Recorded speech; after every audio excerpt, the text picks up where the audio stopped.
that we're working in town, doing in town. And we talked about the school buses, and we talked about the county connection. And it's this future generation, they really get it. The other story that I just love is that I represent the Contra Costa mayors on MTC.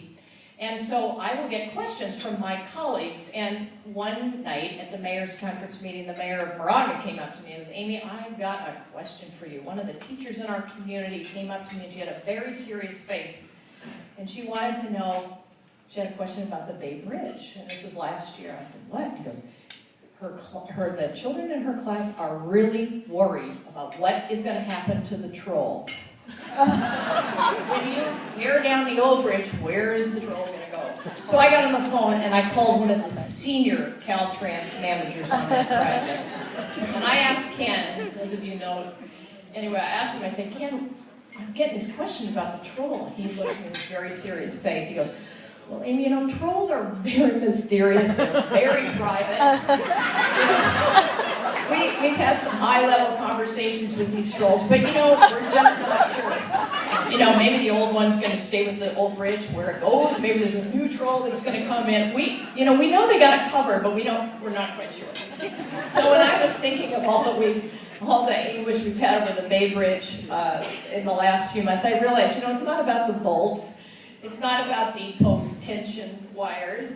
It's about the fact that these trolls can't figure out what they're going to do, so they're just delaying things, making us until they figure it out. So I figure once the trolls figure out what the plan is, we will have a course. But, you know, transportation is not without its challenges. And as you know, we've got two big initiatives going on at MTC right now. We have completing the Bay Bridge, and we have Plan Bay Area. You know, and the Bay Bridge is a phenomenal project. Tremendous people are working on it, and I truly believe that California attracts the best and the brightest from around the world. And the Bay Bridge is a symbol of that brilliance and that dedication and that commitment. And we owe it to everybody who is past and present, worked on the bridge, to restore the public faith and confidence in this magnificent bridge.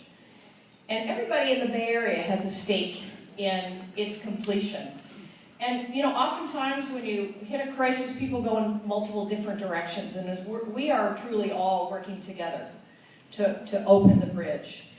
And we're doing it in two ways to restore public confidence. First of all, Caltrans and MTC staff are going through this detailed analysis of decision-making and how we got to where we are. And then the second thing is, once people understand exactly that, at the same time, we're working on the engineering solutions. And I believe that when the public understands exactly what happened, they will have tremendous faith and belief in the engineering solutions. And I think that as we over the next few months will understand both the process as well as the solution.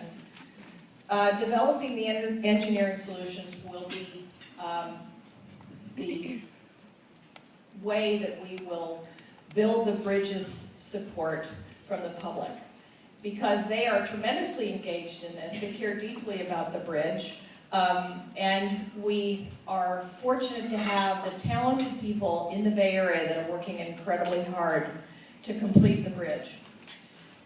And in the other areas of Plan Bay Area, you heard tonight about the San Pablo corridor. This whole plan is about economic sustainability for our region and economic prosperity.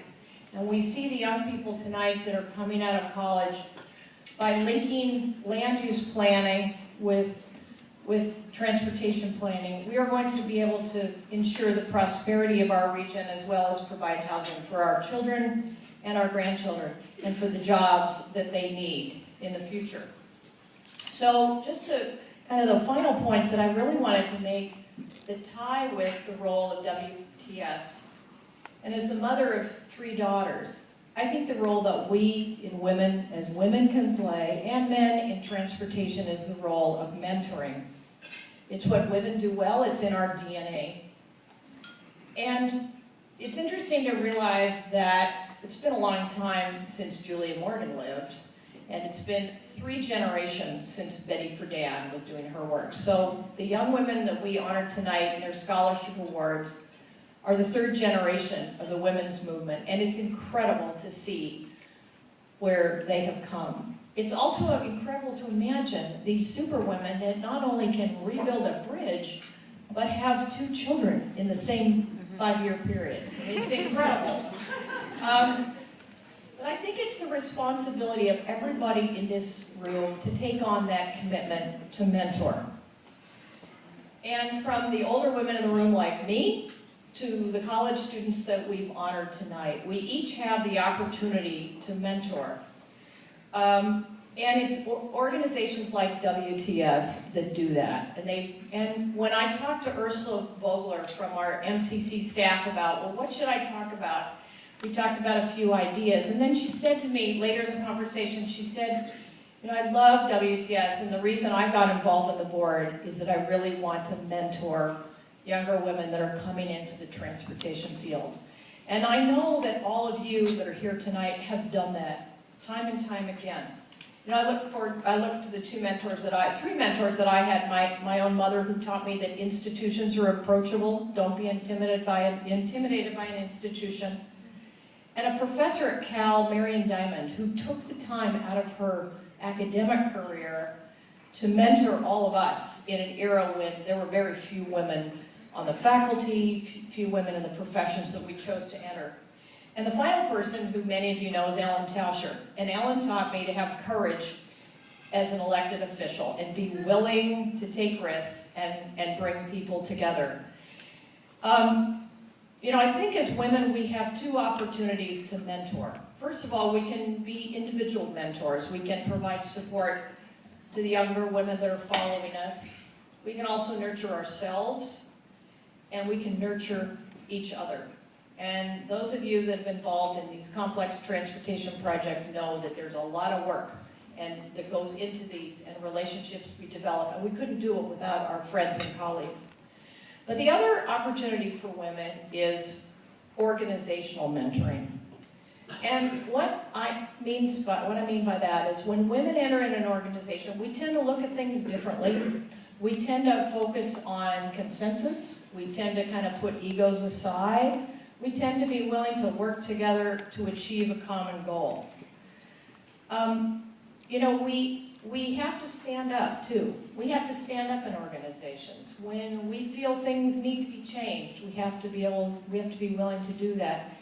And we also have to clear a place for the women that follow us.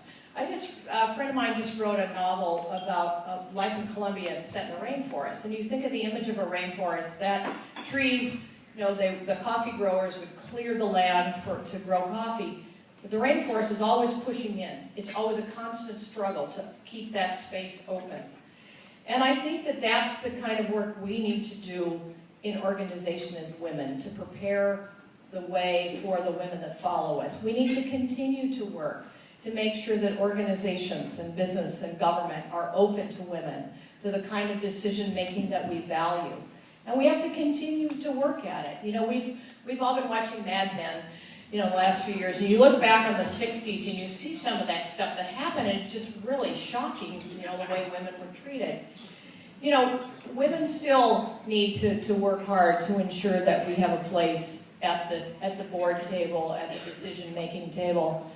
And I think that's one of the things that we need to continue to work at, to ensure that organizations are open to women, that provide opportunities for women. We still do have a long way to go. We are all still striving to have a woman in the White House. But here we go. But, you know, but that being said, I really believe that transportation is one of the shining examples of the successes that women have. And as I said earlier, it's a real testament to all of the women here to see all the men that are here, that join together with us to provide the support for women advancing in the transportation field and industry. And I think that you know, again, to think of the women working on the Bay Bridge, working on the Caldecott Tunnel, working on our BART to San Jose, working on all the freeway and streets and roads and transit projects in the Bay Area, You know, we all collectively in this industry have an opportunity to impact the lives of the residents of our community and improve their lives, shorten their commutes, make their commutes safer, do all the things that we do for people's lives in transportation. So, in conclusion, I just wanted to offer that by each of us doing our part in mentoring through organizations such as WTS, or in the workplace, or in universities, or in our personal lives and professional relationships, we can support each other.